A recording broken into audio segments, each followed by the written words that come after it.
welcome back to my channel. So today I want to share with you guys some self-love tips, self-love secrets for the mind, body, soul. You guys, on our self-love journey, it's just good to be reminded of these things, and sometimes we learn them the hard way, but I've found that for me, this really helps me like soothe any anxiety, quiet my mind, just make me feel good on the inside. Definitely tapping into my feminine energy. I have the feminine vibes going on today, and just like in our softness, soft girl era, whatever you want to call it. I hope that these help you, and drop me a comment. Let me know, what do you do to practice self-love? The biggest thing I've been learning recently is that you can't really give to anyone else until you give to yourself. If you're a parent, you feel me. If you're in a relationship, a marriage, a wife, career, the world will be pulling at you in so many different directions, but you don't want to feel forced. Like, life is all about flow. That's how life feels good. And so the way you can really give is when you take care of self first. And a lot of times we're taught that this is selfish, but it's not. It's self-love and it's self-care. The first thing that we can do is rest. Having enough sleep is so key, you guys. You want a solid 7 to 8 hours a night. But how many of us really do it? And I'm gonna tell you right now, there's such a difference. You're gonna feel such a difference when you actually get a solid amount of rest. Your body really needs rest for replenishment, you know, for your health. You know, it's so vital to our health to get enough sleep. And so what you can do, like, to make sure that you do is like get into a nighttime routine. So this is something that I'm starting to practice with my daughter, where it's like, okay, electronics have to go off by a certain time. Let me run the bath. Let me get the vibes right. Start turn off the lights, you know, like set your mood. Really, when we talk about being in sync with the earth, like when the sun actually goes down is when you should be winding down, is when your body is getting prepared to rest. And so when we're trying to fight this and we're staring at the blue lights, when we're trying to fight this and we have all the lights on in the house, like, we are getting out of sync with our natural body's rhythm, with the earth's rhythm, you know, and it's gonna be harder for you to rest. Also, like your caffeine intake, I'll either have a cup of coffee in the AM or I'll crave like an iced coffee around 4 p.m. But anything past that, like, you don't wanna drink, obviously, caffeine super late at night. Hope you're not drinking no alcohol. That's probably messing up everything for you, but you know, just get yourself into some type of night routine that's like calming and soothing for you, telling yourself, like, preparing to rest. And if you need to take a melatonin gummy or chamomile tea, that's super good. I love that. If you are busy, you know, life is happening. Maybe you have side hustles going on that you're working on. Maybe you have multiple kids, you got laundry, dishes, I know how it is. And so something else that we can do is just make sure by like 10 o'clock, that's it. Like, set a bedtime for you, stick to it. You want 8 hours of sleep. If you get a solid 8 hours of sleep, you're gonna wake up feeling like a superhero. You're gonna wake up like, I can conquer the world. It's gonna boost your mood, replenish you. You're gonna feel so much younger. You're gonna look younger. You're gonna feel good. Like, enough sleep and rest is vital. So don't forget about this. And I know we can make excuses. Oh, I'm a college student. We cannot really show up as our best self in the world, like, if we don't actually take care of ourselves and love ourselves. So this is my first self-love tip. It's like, enough rest, enough sleep. Self-love tip number 2 for the mind, body, soul: implement aromatherapy. This little baby right here, let me show you, is so amazing. It's my favorite thing. It's a diffuser.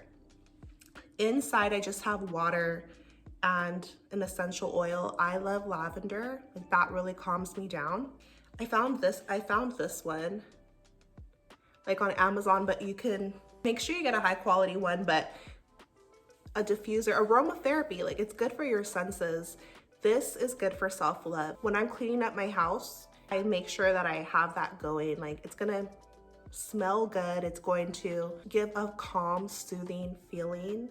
If you want something more vibrant, more bright, you could do something like lemongrass. There's like orange.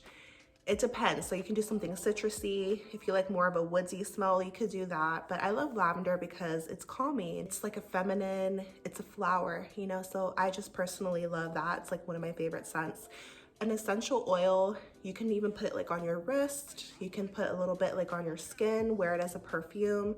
But I've talked about lavender oil a lot, and it's because I swear by it. I mean, you can use it in your skincare routine. You can put it in a spray your hair with it, your clothes, your laundry. Like, it's just a lovely scent, very soft and floral, calming, and just good. So I feel like for self-love, aromatherapy, things like this is one of my favorite lotions. It's from Hemp's, right? Sweet pineapple and honey melon, and it has hemp seed oil. It smells so good, so fruity. Like, literally I'll put a little bit of this after I wash the dishes. You know how your hands can get kind of dry? I put some of that like on my skin. It just makes sure I bring it to my nose. It replenishes me, it brightens me up, like it makes me feel good. Like, these are little self-care tips, like practical day-to-day things that are gonna just give yourself that little boost, give yourself that little attention, give yourself that little care that feels good, and it's just you taking care of you. Get your hands on this, okay? From Myers. This is to clean your house. Non-toxic cleaner, all-purpose cleaner. So when I wipe down my counters, my table, I use this in my bathroom, and it smells like lavender. They also have a honeysuckle. They also have a lemon. But aromatherapy, do not sleep on this. You do not want to get those chemically cleaners that smell like bleach. Okay, I mean, sometimes bleach is necessary, but just for your everyday for your everyday use, get something like that, non-toxic. You know, these chemicals are being released and we're breathing them in. So you want to get something that purchased from someone who is consciously creating their product, who's aware and doesn't want to poison you, you know? And so also the scent that it releases is nice, is soft, is pleasant. And so I should have researched like how scent actually affects us, but I just know that it feels good inside. So don't sleep on aromatherapy. Also candles, but again, non-toxic. I have to say non-toxic because when you look into these things and you educate yourself on these things, you realize that companies a lot of times just want to save money. They don't care about how they're making their product, and they're using the cheapest ingredients possible, which are releasing plastic, and we're breathing in all these horrible fumes, and the wick is toxic. And so when I talk about candles, for example, for aromatherapy, even though I love Target, I'm not gonna go there for a candle because I know that the brands they carry, they're not really conscious of that. Now, Myers is at Target. They sell a candle. They are more expensive. You kind of have to pay to not be poisoned these days, but like they have a non-toxic candle at Target. But other than that, I'm not aware of one. Like, even if it's a soy candle, look at the wick. But I did find this website that sells non-toxic clean candles. I'm gonna link it down below. But even when we talk about soaps, I know Dr. Bronner's makes clean soaps that are non-toxic, has a lot of cool scents, and there's like 2 other stores that I found on Instagram that make clean versions of soaps. Look for like a coconut oil based one or a hemp oil based one, hemp seed based one, but things that are made from real life, you know, things like Dove soap. If it's just a bunch of chemicals, we don't want that, you know? And so the scents that we're breathing in, they are either helping us or they're hurting us. They're either good for us or they're toxic. And so aromatherapy is a key to feeling good and for your self-love. Aromatherapy. Drop me a comment, let me know what's your favorite scent, what just calms you down, what puts you in a good mood. Drop me your favorite scent down below. The third self-care tip that we can do would be reading. Reading is just so beneficial for us. I mean, obviously we can learn something new, but I just feel like it's a spiritual experience. You're getting to tap into somebody else's mind and heart, and soak in those good vibrations. Take a break from electronics, expand your mind, challenge yourself, learn something new. Plant-based cookbooks I've been into. As far as books that I want to read, that I want to get into, The Law of One. I want to also read, I forgot what's the beginning of it, of An Untethered Soul. Reading is how I was able to do so much self-healing, because there's just so much knowledge out there. Like my childhood and some of the dynamics there, it took me picking up books, reading them, and learning from professionals who deal with like mental health, emotional health, and learning what healthy ways of living are, what toxic behaviors are, because a lot of times, like, I mean, you don't know something until you're educated on it. That's why reading is so important, because if we don't read, all we're left with is the TV. If you don't read, all you're left with is your personal experiences of how you see the world. To gain a broader understanding, to really self-educate, you have to read. It's gonna open your mind, feed you new things. Like, it's crucial to self-development. It's crucial to your health and your expansion and your growth. And so when I started to read, more things started to make sense for me. And I'll link some of my favorite books. I'm not gonna get into it on this video, but I'll link some of the books that have really helped me on my journey so far. Anything from food to emotional health to parenting to spiritual things. I'll link some of my favorites and let me know like what book has really helped you on your journey so far. The next way that we can really love ourselves, for self-love tips, would be to love your imperfections. And this is something that I'm really just starting to embody, you know, because self-love is not just about taking care of your physical appearance, like we've been saying. Like, none of these examples I'm giving you have anything to do with your physical appearance, because there are plenty of videos out there about that. But this is deeper than that. So this is about like looking into the mirror and accepting yourself fully, how you are, and loving that. And this is so empowering, you guys. Like, I'll give you a personal example. For my body, like, I'm not perfect, right? Far from perfect. What is perfect anyways? Everybody has a different idea of what that is, but the world will tell you that you need to have single-digit body fat, you know, that you need to look a certain way. Maybe you need to be 6 foot, size 0, whatever type of hair, you know, whatever the beauty standard is, because they're always changing. I saw some video clip, super skinny is back in because Kim Kardashian got her butt implants out or whatever. It's like, when we compare ourselves to what is trending in the world, that is so dangerous, especially for the young girls out there. Like, don't fall victim to this. Understand that on Instagram and on social media, people are using filters, people are using Photoshop. Everybody is just putting forth their best selfie out of like 50 that they took. And I've been guilty of this myself. And so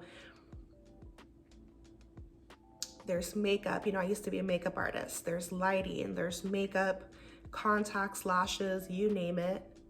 People are, you know, there's just so many little hacks, and everyone's trying their best to just look perfect, because society has warped us into thinking that that's what makes you valuable, and it's not. So when we talk about self-love, it's about looking at your raw self and first of all, seeing you, you know, really seeing you with clear eyes, and then loving that. You know, like accepting it. And as you accept it, as you make space for your real self, I promise you, you're gonna find more things to love. And that's what's been happening to me. Like, you guys know that I'm a mom, and so I have some extra fat on my stomach that I will sometimes be just so hard on myself for. And it's true, you gotta go run, like take your ass to run to work it off. It's true. But at the same time, like, I'm beautiful in this moment. And like, I think just this morning, you know, when you first wake up, like your body, take a look in the mirror, because your body's probably gonna be banging. But anyways, I saw myself, and it's like, I noticed that extra little bit of fat, But instead of criticizing myself for it in that moment, like I was just observing it, and I looked at the rest of my body alongside it, and it's just like, it's beautiful. Like all of me is beautiful right now. All of you is perfect and beautiful right now. Not once you do the weight loss journey, not when you get your hair done, not when one pimple goes away. Like, you're beautiful right now. Like, you're beautiful right now. And so when we talk about self-love, it's about loving yourself in your rawest form. And yeah, just not comparing yourself. Don't fall into that trap, because you know, we pick ourselves apart. I'll turn around and I'll be like, is this big enough? Is this perfect? What about and it's like, when you just relax and let yourself be and look at yourself with loving eyes, you probably gonna see yourself in a different light and realize that, wow, I am enough. I'm more than enough. I got more than enough. Everything is popping. Everything is how it should be. And if you want to improve yourself, that's great. That's beautiful. But just recognize that you already are beauty. You are the definition of beauty. You know, like Barbies and things like that, they're trying to emulate your natural beauty. That you are the blueprint. You are the standard right now. You are the real thing. So when we see those video games, or avatars, or cartoons, or anything, it's trying to emulate you. You're the real thing. You are the beauty. So self-love is about loving yourself in your raw form, and no matter what anybody else thinks. And when you get to this point, if you are at this point, it's easy to see, like, if somebody is just trying to come for you or trying to point out your flaws, it's just projection. When someone tries to criticize you, it just means that they don't feel good about themselves, so they're trying to put you down. Because if you feel bad about yourself, they're gonna feel better about themselves. It's kind of like a sick game out here. So don't fall for that, and don't feed your insecurities. Like, but before we can talk about like confidence and things like that, I feel like it just starts with acceptance and noticing the things that you do really like, because you're rare and there's only one you. You know, your eye color and where the moles are in your body and your hair texture, you know, the way you smile, your voice, the way it sounds, just everything. Your breasts, your waist, your feet, your hands, like, it's really beautiful. Like, every part of you. So I just want to encourage you in that way to know that, and telling yourself that you're beautiful, and just really feeling that love inside of you is just like something no one can take away. So that is a self-love tip. Loving yourself unconditionally, loving your imperfections. Okay, guys, so these are some of the practical ways that we can practice more self-love. Is just getting enough rest, prioritizing your rest, because you can't pour from an empty cup, and slowing down in a hustle culture. Where are we rushing off to? Every time you reach a goal, all you're gonna do is set another one for yourself. You know, so we don't have to rush, and patience is a virtue. You know, I have to remind myself of this every day, especially if I'm trying to dip through traffic. Like, slow down. So get enough rest. You know, take your time. Reading feeds your mind, expands. It's gonna give you awareness. It's gonna give you understanding. It's gonna grant you peace. You know, and so reading is so healthy for you. It's so healing for you. And I'm not talking about like necessarily fiction books and things like that, but just things that are gonna help you to elevate your health, your mind, your soul, spirituality, like even if it's the Bible, whatever it is for you, but reading really just pours into you. Aromatherapy is definitely a self-love tip. Feed your senses, and it's like a self-care thing. And then just like loving your imperfections, loving all of you in your raw form, your natural form. And this includes our hair, ladies. You know, if you are a brown skin girl like me, and we grow up in this society that just tells us from the time we are in first grade, second grade, that, you know, just all these crazy things. And so loving your skin tone, loving your hair texture, giving yourself permission to love you in your natural state, knowing that's enough, you're good enough, you're beautiful, your body shape, not comparing yourself. So these are practical things that we can do for self-love, for self-care. I hope that this video helped you in some way. Drop me a comment, let me know who's here. I'm sending you love and power and healing on your journey, and I'll see you in my next video. Take care of yourself. Bye.